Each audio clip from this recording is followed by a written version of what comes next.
Ladies and gentlemen, welcome to the 3-0-Take, where we talk all things Major League Baseball. Here's Kyle Corwin and Nate Reyes. It all starts right now. Ooh, welcome back to the 3-0-Take, presented by SeatGeek. This is episode 388. I'll be your host, Kyle Corwin, and I'm here with my co-host, Nate Reyes. Nate!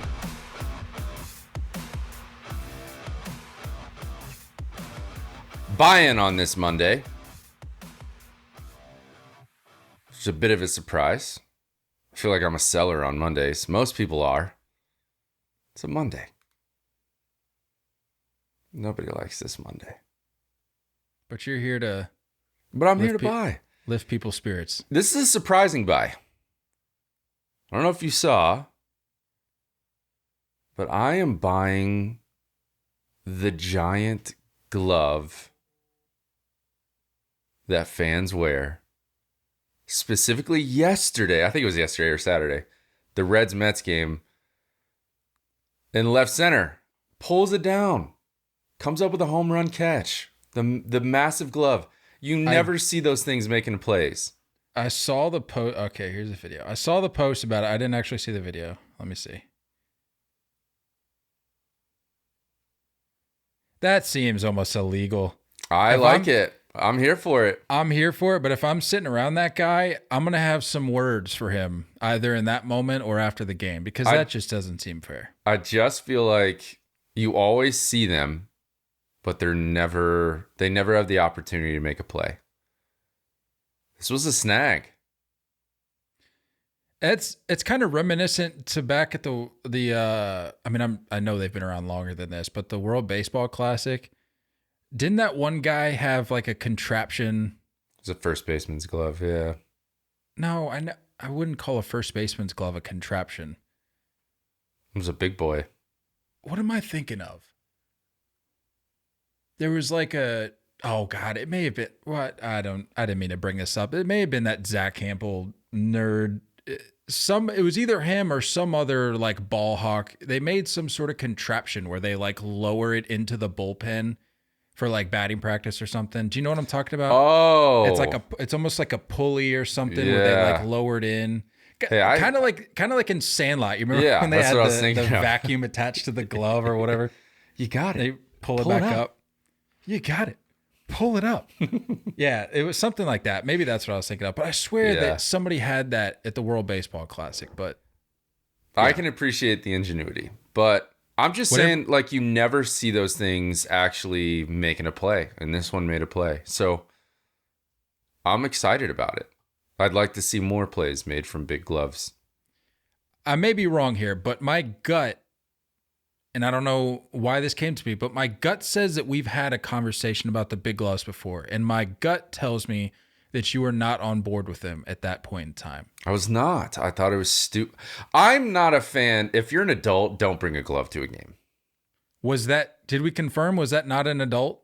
I couldn't tell. I can't tell. I would go ahead and assume it was. And he had the giant hat on too. Did you see that? Oh. The giant hat. No, it's that's Destiny then. That's an adult. That's a full-on adult, I think. See, if you're gonna be fun with it, I'm cool. If you're a grown man with like an A2K out there, no. So anti-regular glove as an anti-regular glove as an adult. Pro giant glove. Because it's funny. It is like a talking point. As you're walking around, people are like, that's cool. This guy's funny. I can get on board with that. Not a fan of like a normal glove. As a kid, do whatever you want. Yeah, I'm with you. Because as an adult, it's like lean into the goofiness. Don't try to like... Right. Don't try to like hide the fact that you really want a foul ball or a home run ball. And take like a realistic approach with it. Mm-hmm. Lean into the goofiness and just go with the giant glove. Exactly. And if you get a ball, you get a ball. Exactly. What I'd say the cutoff point, honestly, the cutoff point in my mind is high school. But I don't think, once you're in high school, it's like, all right. I don't think I'm I don't think it's cool to bring your glove anymore. Is that fair?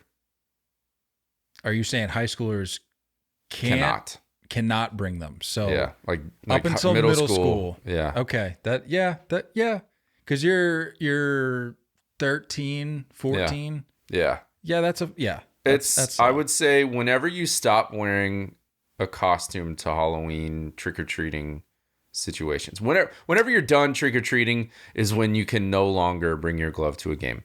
They happen the same year. I feel like Santa Claus hits, the news about the Tooth Fairy hits. It's a big year for you. It's time to transition. This is a revelation I was not expecting today. But Whenever that is. The logic is airtight. Could be 12, could be 13. But it's time to grow up. You think kids are making it to 12 before they figure maybe. out about Santa? Maybe.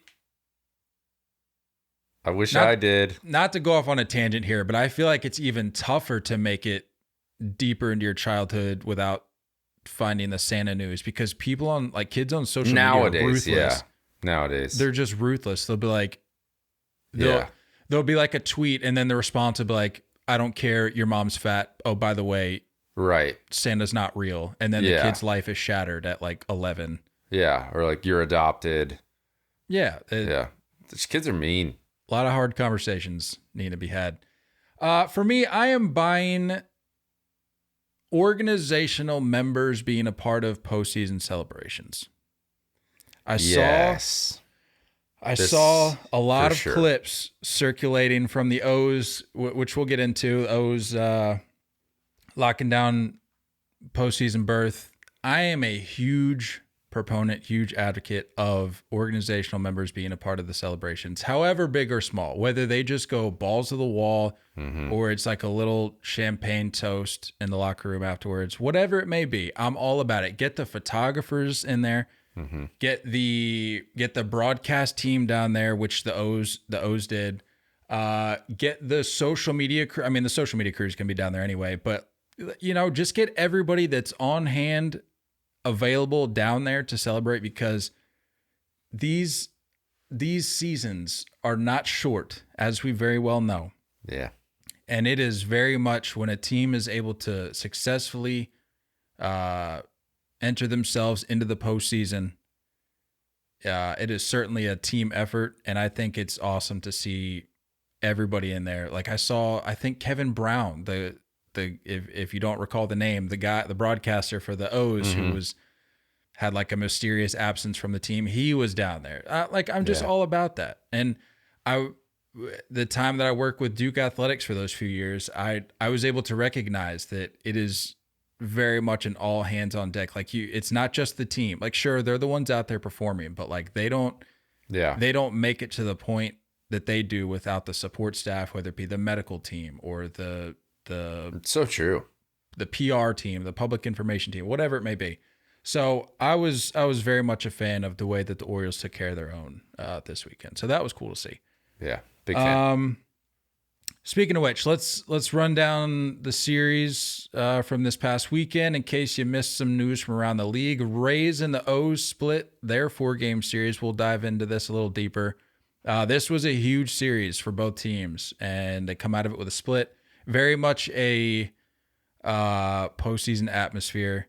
Yeah. Love to see the turnouts in Baltimore this weekend, the energy. But regardless, the Rangers' loss on Sunday is essentially what clinched playoff berths for both teams.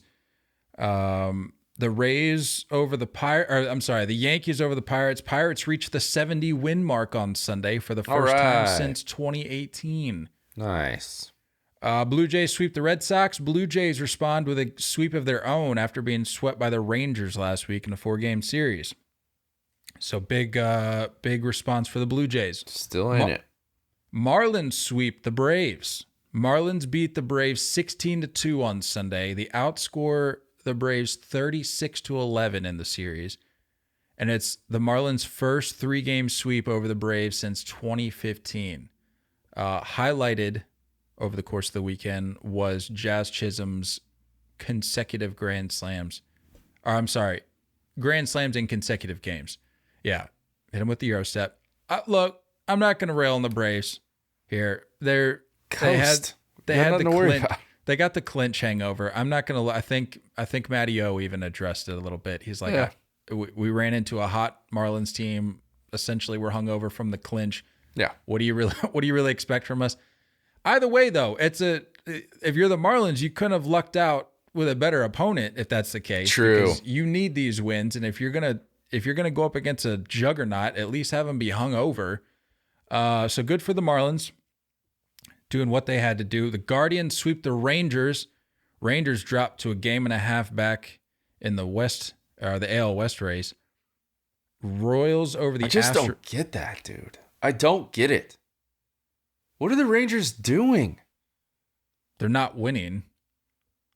What is happening? Ugh. So stupid.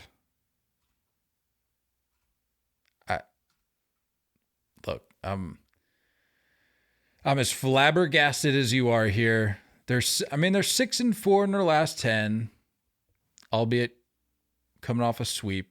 They still have the best run differential in that division. It's just second right best there, in the AL. dude. It's right there. So annoying. I say that knowing that you can credit most of that to the first half of the season, but still, it's not out of reach, which is more than you can say for a lot of other teams. Where are we at here? The Royals over the Astros. Astros dropped back-to-back series to 100-loss teams, the A's and the Royals. For the same type of conversation that you have about the Braves being like, well, they're kind of in cruise mode because they've been a juggernaut this year. Sure, the Astros have been winning this year, but they're not in any sort of position to be cruising. Nope. Or coasting. Nope.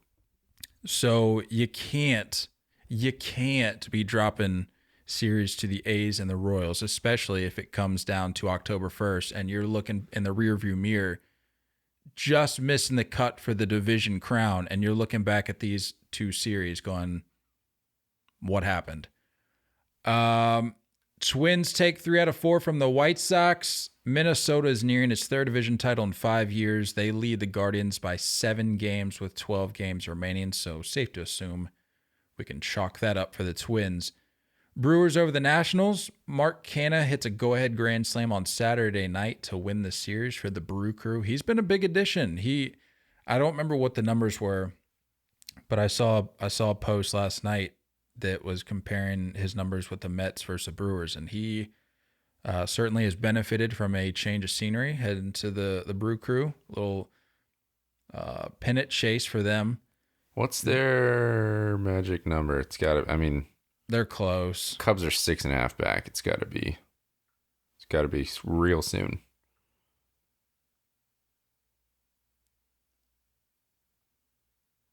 Whatever. Yeah, they got to be 6.5 back.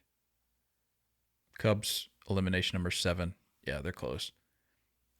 Phillies over the Cardinals. Cardinals avoid a sweep with a win on Sunday. Cardinals are I thought this was interesting. Shout out the Associated Press for this little nugget. Cardinals are 15-9 on Sundays this season, the only day they have a winning record. That's wild if you think about it. That's pretty bad. That's pathetic. Rockies take 3 of 4 from the Giants. With their win on Sunday, the Giants stopped their longest road losing streak since 1996 at 9 games. The Giants are 2 games back after the series. The Giants are 2 games back from the final wildcard spot after dropping the series. Tigers sweep the Angels. With the sweep, the Angels lock up. Not their 6th, not their 7th, but their 8th consecutive losing season. All you can really do is laugh. Freaking train wreck. I gave him a chance. You gave him a chance. Never again. Nothing has changed. Padres sweep the Athletics. Padres have won 4 games in a row, and they were the last team in, get this, the last team in baseball to have a win streak more than 3 games. Yeah, And it took them, really? It took them until mid-September to do so. Speaking of taking I did see that. Did you see Juan Soto hit his first career Grand Slam? I was just about to say, speaking of taking a long time, Juan Soto finally hit his first career Grand Slam. And it came against the A's. Never would have guessed that. Never would have guessed it. Dodgers sweep the Mariners. Dodgers clinch the NL West on Saturday. And as luck would have it, I was actually pulling these notes together while the final game of the Cubs D-back series was going on, so I actually didn't see who won last night's game. Was it? It was the D-backs. So yeah, D-backs swept, right? Did they? Yeah, I think so. That was my series to watch. Both of our series did well this weekend. I need to confirm here. Yeah, D-backs get the sweep. That was a big series. Big series. That's another thing we'll get into later in the episode. We're gonna take another look at the NL wildcard race because boy is it tight. Really is. But before we do that, let's take a look at this Rays Orioles series. And for the record, I made multiple attempts to get everyone's favorite podcaster, Ryan Ripken, on today's show to talk about this series. Because we did message him. I think you actually messaged him after the second game, and he said, hold on, let me pull it up. I don't want to misspeak here. Said, I'm too cool. Period. Hold on, where is it? Was it in the group text? It wasn't on Instagram. Maybe in the group text. Let me see here. Where did he say it?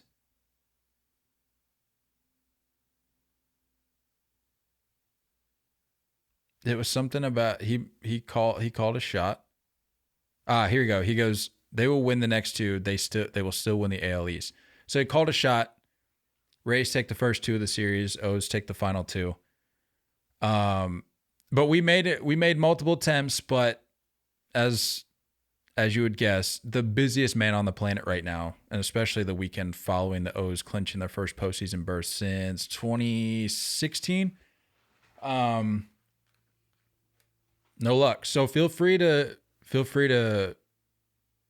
reply to him, hit him up in the DMs, be like, Ryan. Yeah. Why are you big leaguing the boys? It is a little big leaguing. Big leaguing going on. I just want some accountability, you know? Yeah. That's all I ask. Like, just say, hey, I don't like you guys anymore. Yep. I'm moving on to different things. Or, hey, I don't like you guys anymore. I'm moving on to different things. Or lastly, if ultimately he just doesn't really like us and wants to move on to different things, just say it. Just say it. Yeah. Any of those options, just say it. Yeah. It's fair. But he told us he had like meetings and stuff today, so I'm like, okay. My ultimate fear is that he just has meetings while we're there. Yeah, we're gonna be like, hey, Ryan, my guy, we're here. The ALDS is going on, and he's gonna be like, I have meetings, or I'm on a podcast right now, can't talk. We'll hit you guys up later. It's like, Ryan, it's November. The Orioles have won the World Series. Have you been able to check in at all? And you're like, I'm in a meeting. I'll catch up with you guys later. It's like, man's got everything going on. 10 years down the road. Ryan, the Orioles have won 8 out of the last 10 World Series. They're the greatest dynasty in the history of sports. I'm in the same meeting. I'm in the same meeting. They haven't even given us a break for snack. Hit me later.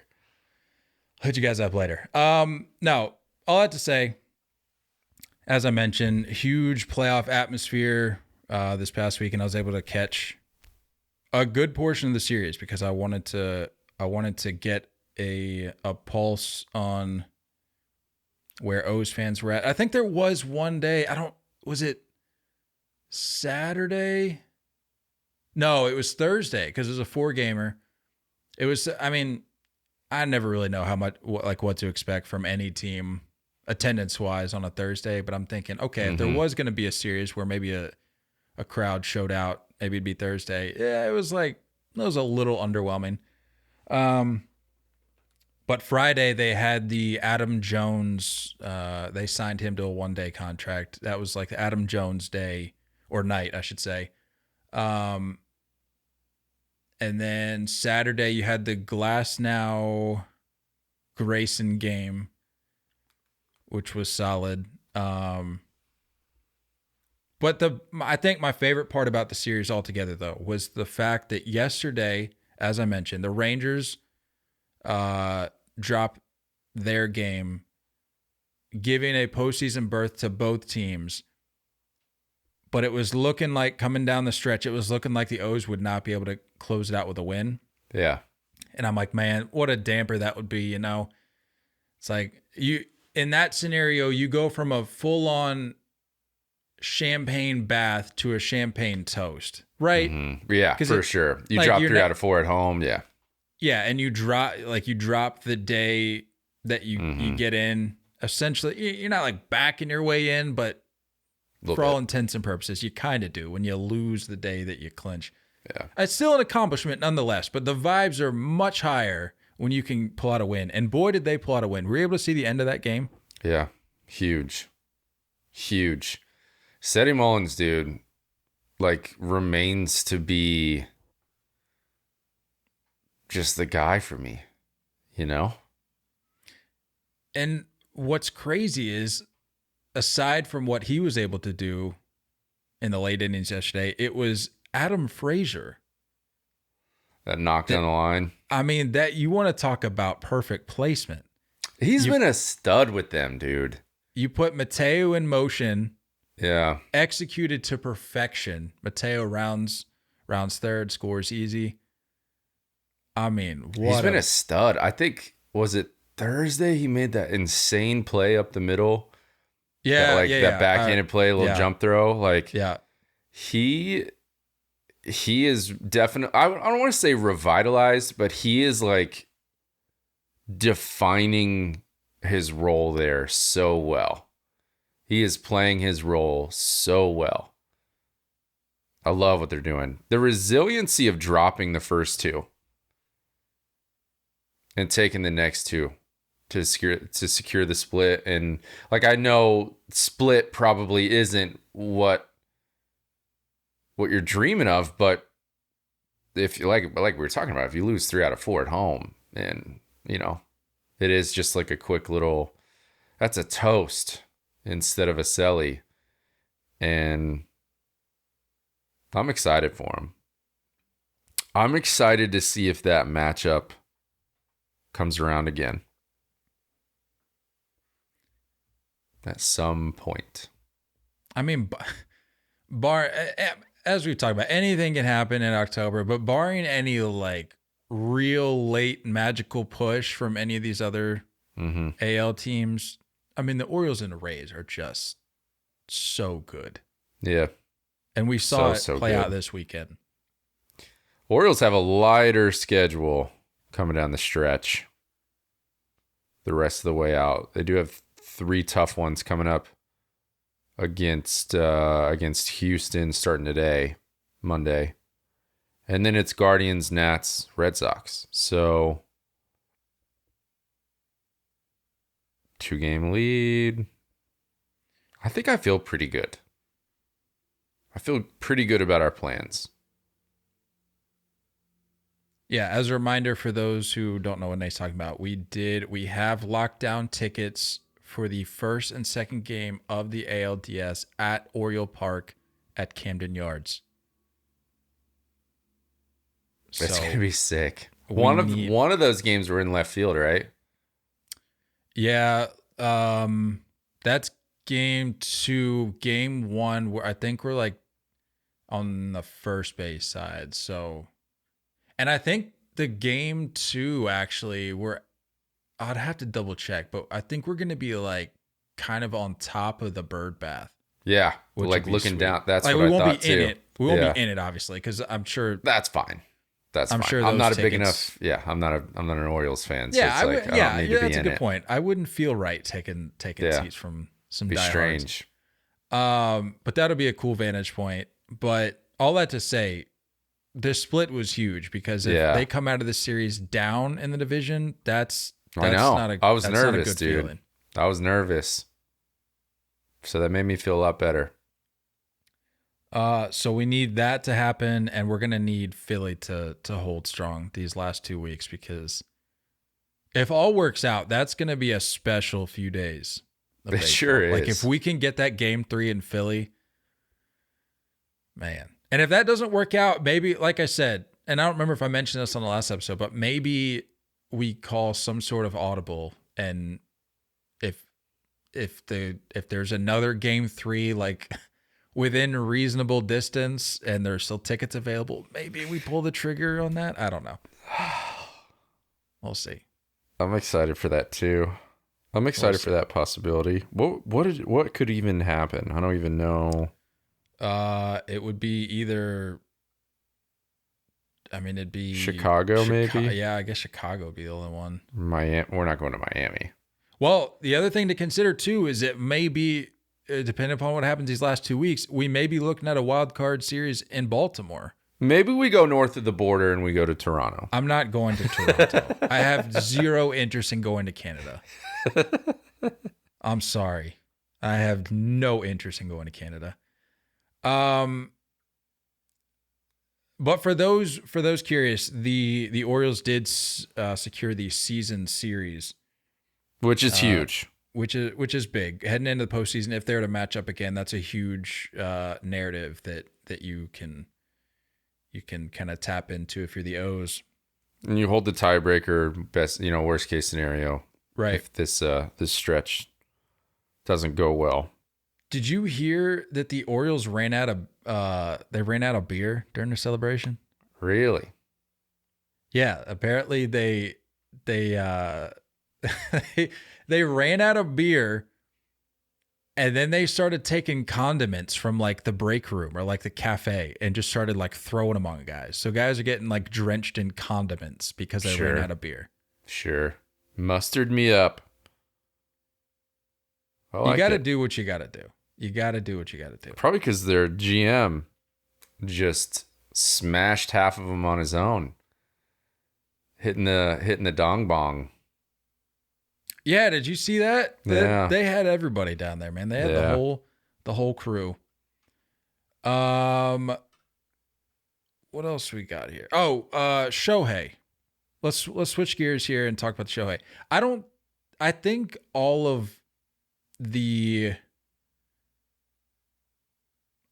drama from the Shohei stuff happened post last episode. Like it was, because it was Friday. We get the update. Shohei's locker has been cleared out. And then everybody's looking around going, what does this even mean? Yeah. Because it was rumored that he may have to get a surgery, but people are like, well, if he's still hitting or if he's still available to hit at some point during the year, why would he clear out his locker?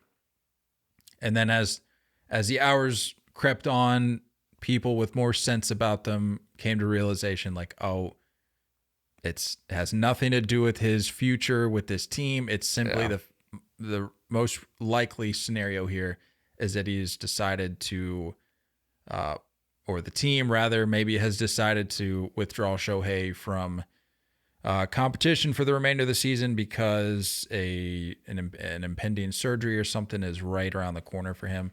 And sure enough, that's the news that came out. Should have happened 3 weeks ago. Dude, between that and the Anthony Rendon. By the way, I still feel the same way I do about Rendon since the last time we talked about him. Like the news that came out doesn't change my perspective because he still handled it in a very bizarre manner. Was it confirmed? I don't even know if it was confirmed. What, that he had a broken leg? Did the Angels confirm it? I didn't get confirmation. I don't know. All I saw was the update was like, I have a broken leg. I don't know why the Angels didn't tell you. It's like, well, why didn't you say something weeks ago, weirdo? And how did you break your leg? Because you never do anything. That's actually a good point. I never actually followed up to see if the Angels confirmed that. I don't remember seeing anything. Yeah, all I see is His Rendon, comments, right? Rendon reveals, Rendon says. Mm-hmm. Freaking loser, dude. A loser organization. I really genuinely hope they can trade Mike Trout somewhere. Yeah, but back to the Shohei thing. He undergoes an MRI on Friday afternoon, and then the media makes their way into the locker room after the game. Locker room is cleared out, or his locker is cleared out, rather. And then we find out that he had an oblique issue, which is separate from his UCL issue, which essentially what ended his year as a pitcher. Yeah. And then he has the oblique issue that's revealed from the MRI. And then they're like, all right, just shut it down altogether. He can't hit, can't throw. Just shut it down. Yeah. Can't walk. Basically on his deathbed. Time to shut it down. He had the oblique strain on September 4th and missed the following 11 games. But just a weird, like I said, between that and the Rendon the handling of that news, I don't know what's happening out there. And I don't know what the vision is or what the expectation is for 2024 in terms of regarding some names that you would be holding out hope that you could bring back, such as a Shohei. Like if you're Shohei and you've seen what's gone on the last 2 months, there's a lot to unpack there if you're Shohei, because you look at the trade deadline, you're like, all right. They put some guys around me and Mike that could maybe push us over the hump. Didn't pan out that way. Now you're sitting there empty-handed if you're the Angels. But then with just the way they've handled these injuries between him and Rendon, that doesn't instill much for me if I'm Shohei. Yeah. Regarding confidence in coming back or wanting to come back, because I would venture to say that you could probably find an organization elsewhere that would handle these things in a much more professional manner. Is that a fair assumption? I think that's pretty fair. Okay. I think it's never been more clear that he will not be returning as an Angel. Which is wild, because not until this very moment did I think that we thought it was a chance. Thought it was a little bit of a possibility, you know? They'd be in the running. Seems like a loyal guy. But yeah, the way things have transpired over the last month and a half, it's like, it's all done. This is all done. So we've seen the final Shohei appearance in an Angels uniform. I think so. He did show up over the weekend in a hoodie, right? I think he was still there to support. Yeah, I mean, I read that he'll still be there for home games, so it's not like he's heading back to Japan or anything. At least that's what I've read. Things may have changed over the weekend, but yeah, it's safe to say we have seen the last of Shohei in an Angels uniform, because if you're Shohei, why would you want to come back to this dumpster fire? I wouldn't. And then I saw a report, I don't know which camp this came out of, but I saw a report that said he is now open to the idea of entertaining an East Coast club. I saw that. Prioritizing winning over his preference to stay on the West Coast. And I don't know if that's just a PR move. I don't know if that's it's his agent. Yeah. Negotiation factor. Could be a mix of both. Yeah. Because if you're Shohei, you see what happens.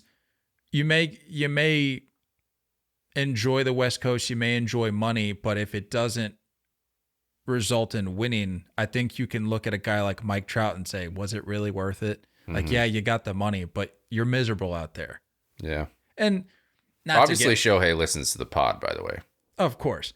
And not to get all like a meta here, but like you hear these millionaires, these billionaires talk all the time about how there's no amount of money They're saying it themselves. This isn't people just speculating. They're saying themselves, like, there's no amount of money that can satisfy like that happiness that you're looking for, you're after. And again, that's like a much deeper issue, but just purely looking at it from like a professional athlete's perspective, all you have to do is look. If you're Shohei, look down the row of lockers. Look at your teammate Mike Trout. That's all you need to know. You can get as much money as you want, but you're going to be miserable, especially if it's a longer term contract. So, again, safe to say we've seen the end of Shohei in Anaheim. But he listens to the pod, which that was confirmation, because I said this months ago. I said you can't eliminate the East Coast as options because that's going to. I mean, that's eliminating a significant amount of large market teams that could pursue you and at least raise your bid. And people said you were crazy for that take, by the way. I know. So, call me crazy, but sure enough, confirmed a few months later. Not just a hat stand, my friends. Not just a pretty face. Trying to find. You trying to find that post? No, I found it. People are being mean. Per usual. Somebody said, no way he goes east, so quit whining. Giants, Padres, or Mariners land him.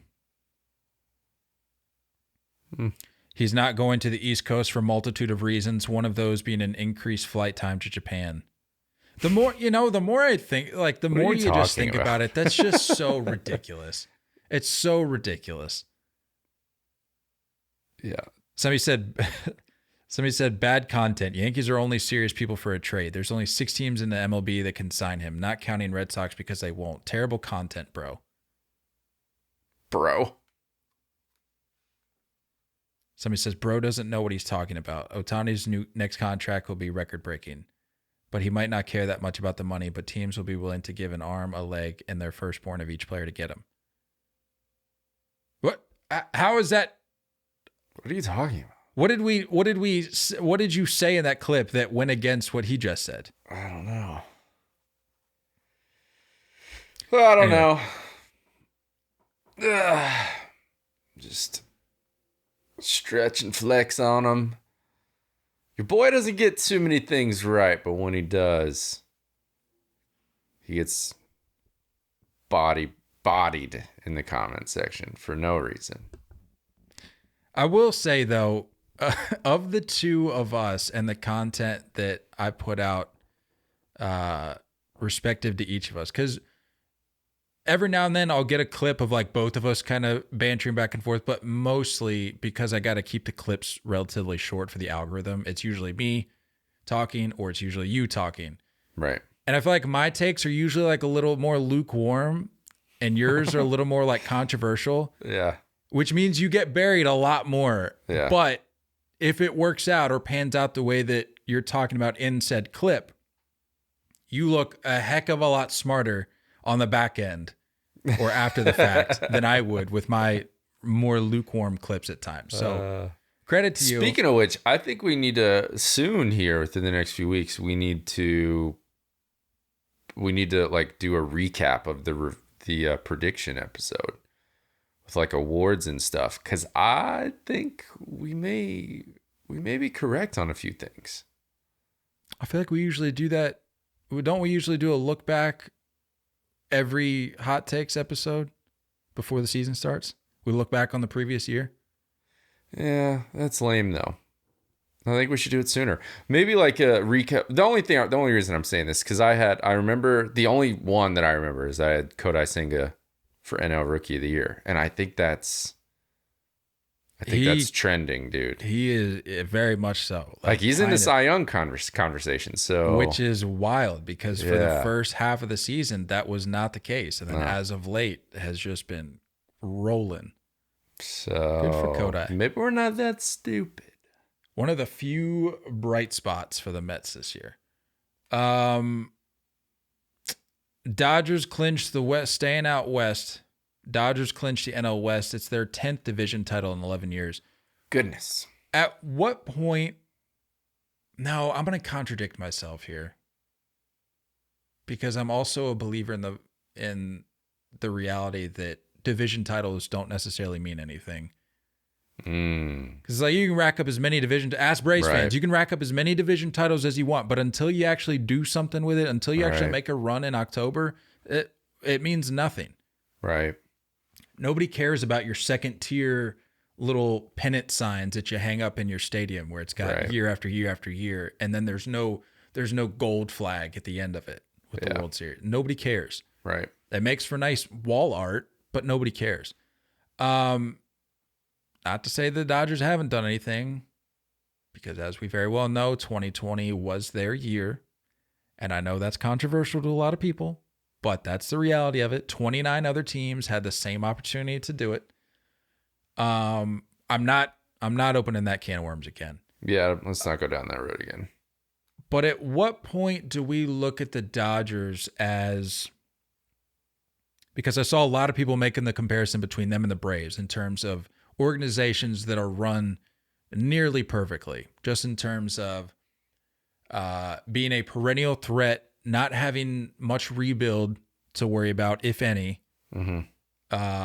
paying stars, whether they're more seasoned or they're up and coming, paying them at the right time, paying them, I'll say respectable amounts. The Dodgers tend to open up the checkbook a little wider than the Braves. Braves, as we well know, get their guys much sooner for a much greater discount. But at what point do we start looking at the Dodgers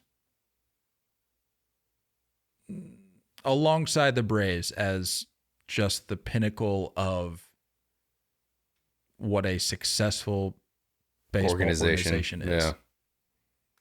It's so true, because it's not just the checks rolling out and getting huge names. It is like the production of their farm and guys that are coming up, between Will Smith and I mean, like James Outman breaking out this year. I think Muncy was an early trade, right? I don't know if that was homegrown or not. I can't remember. No, he was. Who was he with? Someone random, wasn't it? Yeah. Right? The A's. A's. That's right. Yeah. So it's just like, it's a combination of a lot of things, and it takes a lot more. And like, you look at the Padres, for example, like you can't just sign an entire team and expect dominance. Like it takes a lot more to produce this way over and over again. It's a heck of an organization. It's a heck of a template that a lot of teams, I'm sure, want to copy, where this balance of, we can write checks and go get these guys, we can also grow our own, we can recognize talent early, go get them into our system early. It's just this combination of stuff, and it's really well balanced. And I think it is like there is a cohesiveness that comes in that clubhouse almost every year, no matter what. And they have a really good a good finger on the pulse of like, what is going to make the vibes stay here, right? Like who in their right mind would think that Kike Hernandez would be a valuable member to a roster after what you witnessed all year in a Red Sox uniform? But they understood that this player being in our clubhouse can produce this, right? And it's less about numbers and it's more about the overall end goal. So it's just a job well done every single year. The revitalization of Jason Hayward, I mean, it's really impressive what they do. It really is. And to your point, I love that the Padres and the Dodgers are in the same division, because you need not look any further than those two teams to show you that it's not always just money. And we talk about this all the time. You head back out east, you look at the Mets. It's not always just about money. Although we are we're not against that. We do support that. We praise Absolutely. teams that actually go and spend money and get these guys, but it takes more. Yeah. It takes developmental systems to be put in place. It takes coaching. It takes a front office that has the right agenda. Mm-hmm. There's just so much more that goes into it than just throwing money at it, because you see elsewhere in sports. You look at the NFL, you look at basketball.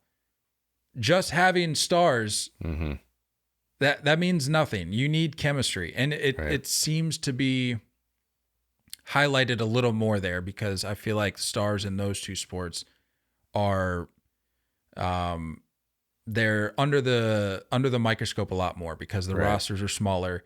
But with baseball, on the flip side, you have more guys on the roster, so in a weird sense, you need more chemistry because there's more pieces to the puzzle there that have to work. Like if there's any sort of indifference amongst the players in a clubhouse, you're going to find out about it. And especially when the losing starts happening, because if you're winning, that kind of gets swept under the rug. You don't really hear about it. Vibes are much higher. Like guys are for the most part getting along. But when the losing starts, if that chemistry is not put into place, if that culture, if that direction is not clear, and a lot of times that's laid out from the manager, if those things aren't put into place, you're going to find out about it, and it's not going to end well. Mm-hmm. Again, look at the Mets. A lot at play there, but the Dodgers are just, I mean, them and the Braves. I'm not singling out one or the other. They're both just quintessential examples of what it looks like to successfully round out an organization in all of those facets that I talked about, including money, leadership, culture, agendas, whatever it may be. Scouting, they've development. got the whole exactly. They've got the whole package, and like hate them or love them, like that they do it well. And that, I mean, the reality is that's why they get hated, is because they do what they do so well, and that's admittedly, like we like to joke about it, but I was thinking about it this weekend. I'm like, why? Because some people called us out about it. Like, what's up with the Braves hate? And I'm like, I get it. Like, I'm not going to sit here and pretend like we haven't hated on the Braves more this year than really ever. But I'm like, why am I like that? And it's the same reality for any other sports fan. It's lined with jealousy. Yeah. It's like, it's just laced with all sorts of levels of jealousy, because you're like, I want that. And if they continue to do this year in and year, if they went away after a few years, that's one thing. It's like, okay, that was fun to watch. You guys had a good run. Right. But it's like, if you're just perennial threats to take away a title from my team or from your team or any other team, if you're just constantly there, if you're like a mosquito just flying around the ear of the league constantly, that gets old real quick. Yeah. Think about how you respond to a mosquito constantly flying around your ear. And then think about how front offices in the league respond to a team like the Braves or the Dodgers, just constantly there. Yep. It gets old real quick. So, like you said, love them or hate them, they do it, and they do it well. So, good for the Dodgers. I say all that, though, to say that I just don't know, with as well as they've been playing, with as much as we've been talking and hearing about guys like Mookie and Freddie this year, especially as of late, I just don't know if they've got the depth on the bump to do much of anything.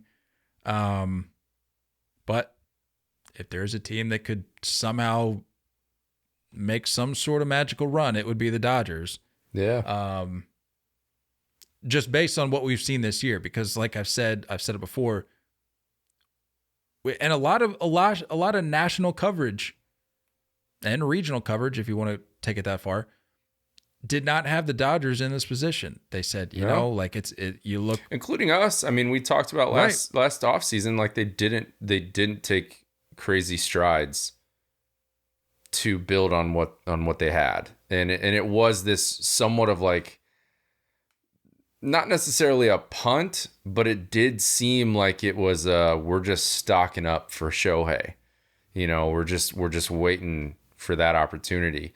And we got the copy and paste quote that we always get from teams that we feel like we're equipped to make a run, right? That was the preseason quote. That's what we were getting. We have what it takes to make it to the postseason, and no one really believed it.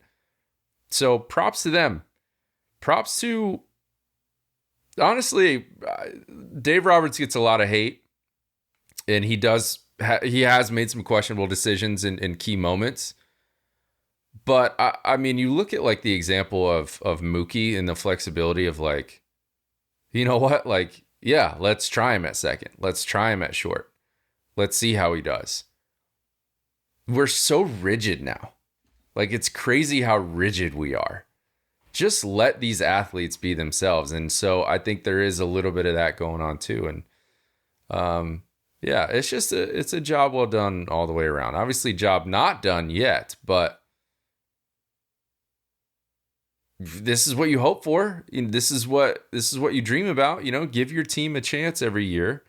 And you could argue that this was, I would say, the most talented competition they've faced inside that division in a while. Would you agree? Padres being, having the names that they have, Diamondbacks finally coming back on the surge. Yeah, I've been on Giants, for sure. Yeah. Like, you could argue that this was, I'd say, the most difficult division they've faced in a while. So good for them. Yeah, and look, I was following this weekend in which they clinched the division. I saw a lot of commentary surrounding the Dodgers, and I was just reading through it.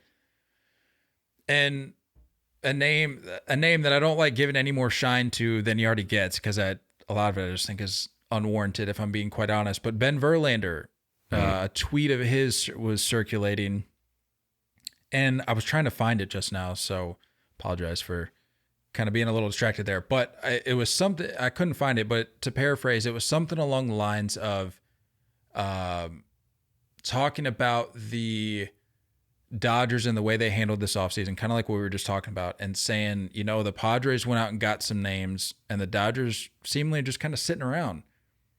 And all these people were just dragging him like this weekend, being like, pulling that old tweet. I'm like, he wasn't wrong. No, like, yeah. You were not wrong to think that the Dodgers maybe had taken a back seat heading into this season. It's all revisionist history if you're sitting there going, no, sure, Padres never stood a chance. No, you can look at that lineup and say, yeah, I think this might be their division this year. Right. And it unfortunately didn't pan out for them the way they had hoped. But to sit there and act like the Dodgers were just a shoe-in or just like a lock based on what they had versus what the Padres or maybe elsewhere around the division had, you're not crazy for that take. So and a win to the division by what could be anywhere from 12 to 15 games when it's all said and done. That's what I'm saying. That's nuts. I don't get it. All I have to say, though, props to the Dodgers for doing it once again. You haven't done it completely, like we talked about. Job's not done. But you took the first step in, again, a year that not a lot of people had you doing it. Speaking of standings, so let's take a closer look here at the NL West. Or I'm sorry, the NL Wild Card. Because as I mentioned, it is close. Snug. So your series this past weekend, as we touched on, the Cubs and D-backs, that had some implications. But following that series, it is now it's still the Phillies at the top for the top wild card spot, and then you got the D-backs, and then the Cubs following that sweep. And then you've also got the Marlins in there, tied for that last spot.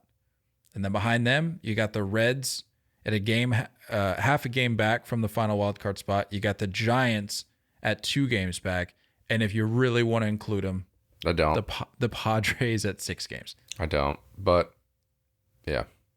Well, I only say that because I saw a lot of people not quite waving the white flag on the Yankees because they went on a run that they had won 15-19 or something. Did I see?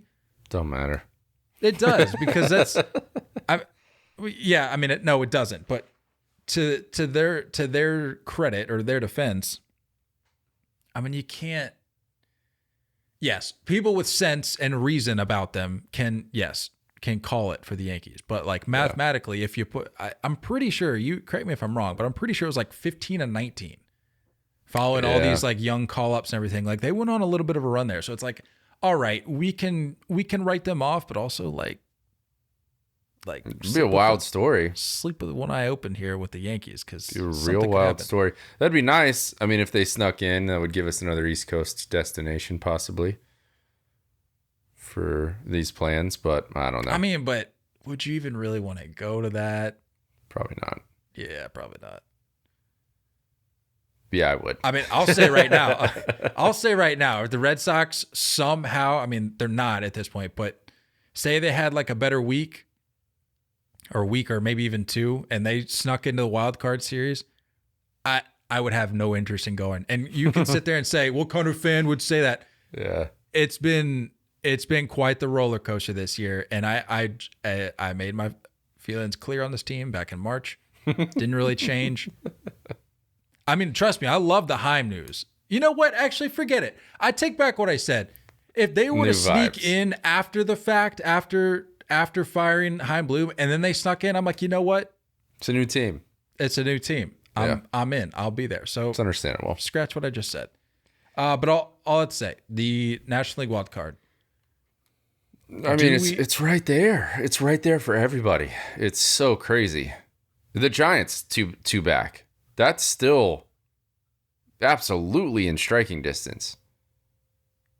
That's got to sting for you, for a guy that has been writing this team off really since March. The Giants?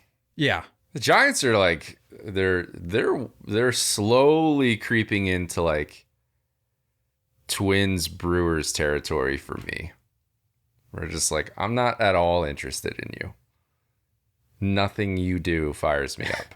Yeah, it reminds me, I saw this tweet. It's irrational, but it's there. Nah, there's a little bit of legitimacy to that. I saw a tweet, I don't even remember what it was in response to, but it was essentially watch out for the Brewers. And this one guy responds, nobody's scared of Mark Hanna. He's essentially driving your offense right now. Nobody's scared of Mark Hanna. And it's kind of the way I feel about the Giants and teams like the Twins, where it's you look at these other teams that are in the hunt here, they have much greater viable threats than the Giants and the Brewers. There's team. Oh, I hate it. Absolutely hate it. I mean, what a joke. You got the Braves 96 wins, the Dodgers 91, and then the Brewers at 84. Yeah, it's horrendous. I mean, to their credit, though, they're the Twins at 79 wins is way worse, though. True. The Brewers are at 19 games over 500. Ugh. Trash.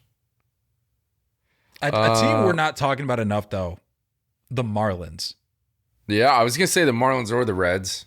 They both. I'm really surprised that the Reds are still in it. We were talking about that at the deadline, where it was they didn't really do anything, and is this? I think they had a bad week after the deadline too, and I think a lot of people were just all right, well, they're done. They're still here. They're still hanging around. Yeah, because if you recall, there was that pivotal point, and I don't remember if it was.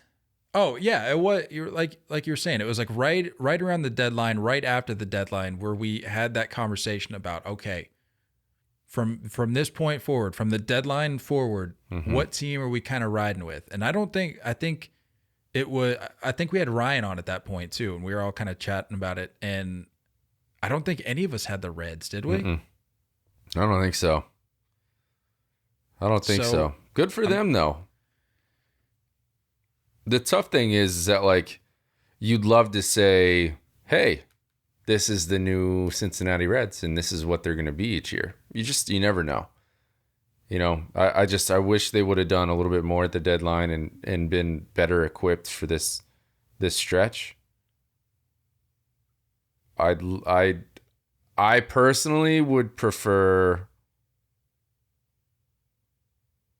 the Marlins or the Cubs over them. Personally. Just because I think they have more to work with. I think it would be a little bit more competitive. Although postseason baseball in the Great American Ballpark would be electric, I think. It would be. Also, I don't know though. Don't sleep on Miami, because, dude, do you realize the set that the Marlins had to have to go out and make shirts about getting, not even making the postseason, about getting into the postseason? Yeah. Hold on, I gotta find it. It was something like "Make It Wild" or something. I saw them all weekend. I can't even remember what they said. It was Didn't they have shirts last year? well, I mean, they had if you're thinking of the bottom feeder shirts, that was 2 years ago. that was when that was the short season. That was when they made it in. Where are these shirts? I saw them literally all weekend.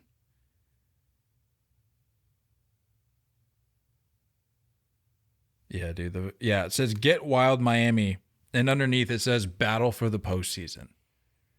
Like, that's bold. Yeah. That's bold. But the reception seems to be good. I mean, the fans seem to be behind it. I don't know what kind of turnout you would expect in Miami for a postseason, but I think if you're an optimist, don't count out the electricity of Lone Depot Park in a hypothetical postseason series. I mean, what do they have left? They got the Mets, Brewers, Mets, Pirates.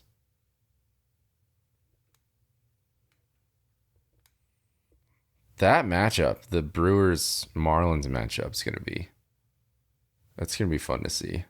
Kinda. Kind of.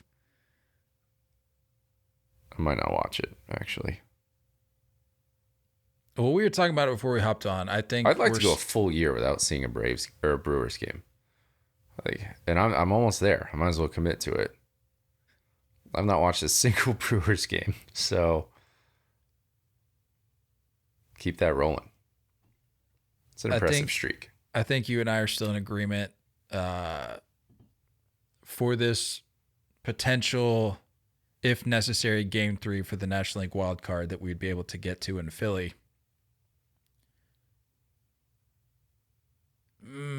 I don't know.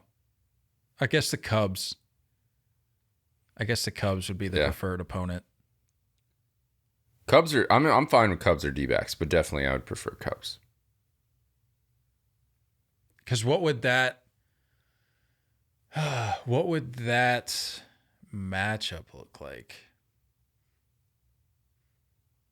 Just thinking, like, for a Game 3 between the Phillies and D-backs. I don't even know who their 3-starter is. Would that be Taiwan?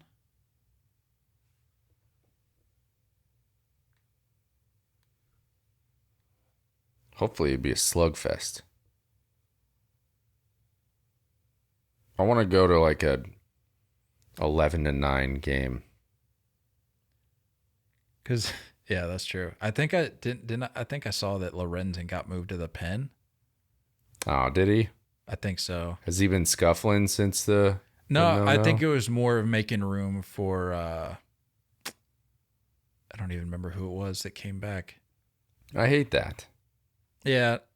Again, I'm pretty sure that was the case. I didn't see for sure. I think I saw that, though. But possibly, you never know. They could dip back into that well for a Game 3 scenario. What do the Cubs have left? But the D-backs would possibly have the advantage there, no? Yeah, I think so. That would be... It would go Gallen, Merrill... or Kelly.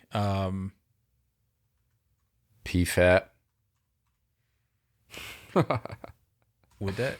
I have no idea. Cubs, interesting schedule left. Pirates, Rockies, Braves, Brewers. Why is everyone finishing with a 2-game set? Have you noticed that? Would it be Ryan Nelson in a game 3? Probably. 2-game sets? Yeah, I did see that. Everybody. I did see that.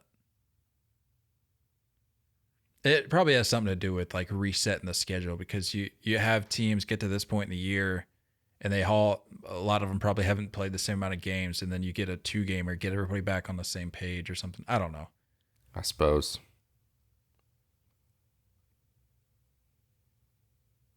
Yeah, I don't know who I'd rather see. What would the Cubs what would a Cubs game 3 starter look like?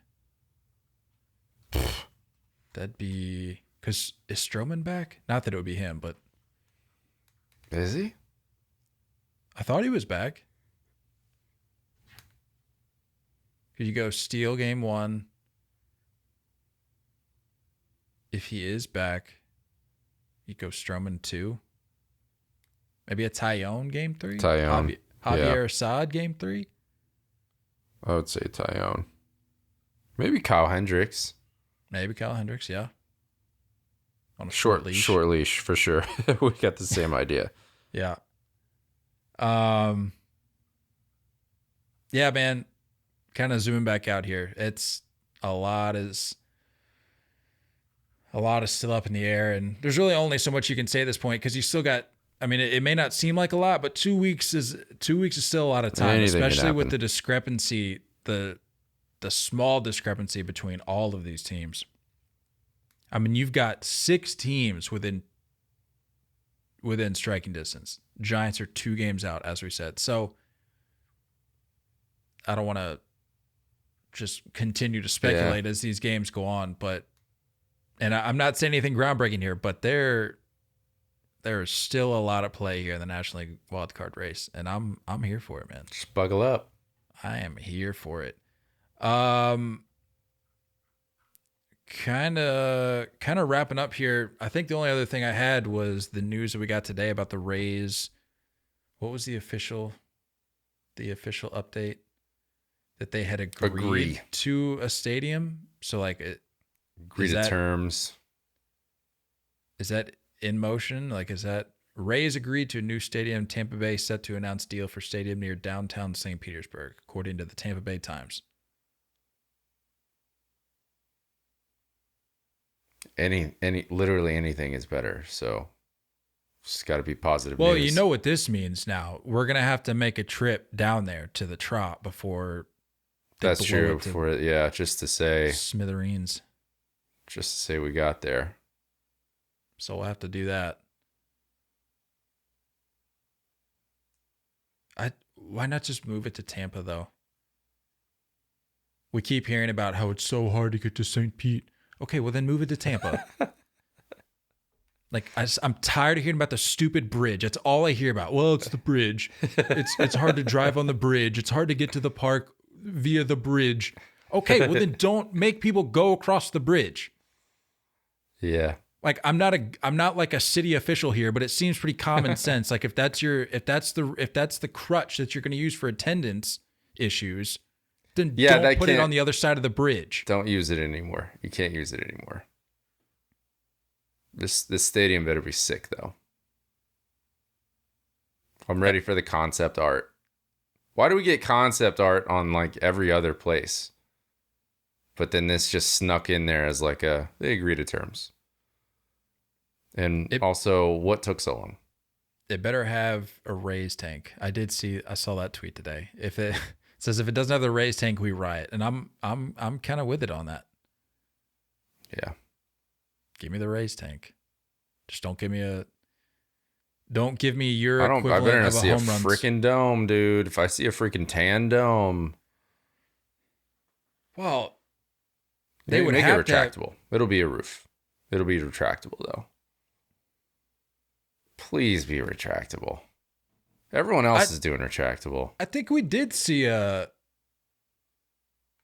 that I think about it, I think there was a rendering. And it did have a roof. I don't know if it was retractable though. But I mean, common sense would tell you it would. Yeah, I'm seeing. Yeah, that's the picture. I don't know how well you can see this, but that's the picture of the. Looks all right. Have you ever noticed every single one of these that comes out? There's always this random rooftop that has a strip of grass and people sunbathing on it. Every single one. You see the little one right there in the bottom left? I don't see anybody sunbathing, but there's like lawn chairs on it, right? Every single time. How do you get up there? What are you doing up on the rooftop that's a block away from the stadium? What are you talking about? Yeah, every single one. Why are you on the rooftop of some random stadium wearing a Rays uniform when the team is currently playing like half a mile away? Like, get over there. That's what I'm saying, dude. Every single one of them. Go look at them. You'll notice. You'd be surprised how many buildings in these cities and metro areas have grass, just a strip of grass on top of a building. It's like the whole green initiative, like eco-friendly stuff. Whatever. That's the movement. You put like a little food truck or a bar or something. There's a building down where I work that has a food truck on top of the building. And I'm friends with a guy that works in the building. I'm like, how did it get up there? He goes, I don't know. Like you can't drive a food truck like it's a parking garage, like inside the building up like 30 levels. You just put it on a crane and drive it up there. Does it still qualify as a food truck? No, because it can't go anywhere. If it doesn't drive. It could, but it wouldn't be a happy ending. So it's not a truck. I don't know. Weird. I'd like to see it. Just saying. Relax on that. Relax on the every people time on rooftops and stadium renderings. Every time. That's all I got. You got anything else? No. Just buckle up, man. Just buckle up. This next few weeks are going to be sweet. I love the scoreboard watching time of the year. I love when like suddenly other teams can acknowledge that there's other teams in the league that they're competing against and they're like watching. Throughout the whole year, 95% of the year, it's like, oh, we're just focused on us. Shut up. No, you're not. You're lying. Now we finally get to like admit, and commentators and broadcasters are going to be like, all right, well, this team lost today. Moves it up a half. It's just like, I like the honesty. I appreciate the honesty. So we're at that point of the year. It's going to be fun. I'm looking forward to it. It's nice not having a team at the hunt at this point. Like, I would argue it's more stressful. I'm struggling, to be honest. Wow, I mean, You're nice on it? I'm not struggling. to say I've like jumped ship here, but as you can very well see, I'm kind of all in on the Phillies right now. Subscribe to YouTube. Watch on YouTube. Check out these sick threads that I got in the mail. I mean, my goodness. I would argue it's less stressful because, I mean, I would hate to be a team like the Giants where you're just playing nail-biting baseball up until the last weekend and possibly you not even make it in. But this is the point of the year where it's exciting because you haven't quite dwindled down the field yet. So the teams that are still in contention are at this point about as wide as it's going to be within reason, where teams realistically have a shot. And when you don't have a dog in the fight, it's relaxing. You can kind of sit back and be like, oh, it's 7:00 on a weeknight. What team do I want to tune into and watch? Because I know I'm not going to watch the dumpster fire of a team that I'm following right now. I will, but it'll be in the small window. I'm going to reserve the real estate on my screen for a team that's doing stuff. Yeah. It's nice. It's fair. It's real nice. That's all I got, though. Cool. See you Thursday. Don't go chasing curveballs. We love y'all, and as always, looking forward to talking more baseball with you guys soon. Until next time, stay filthy.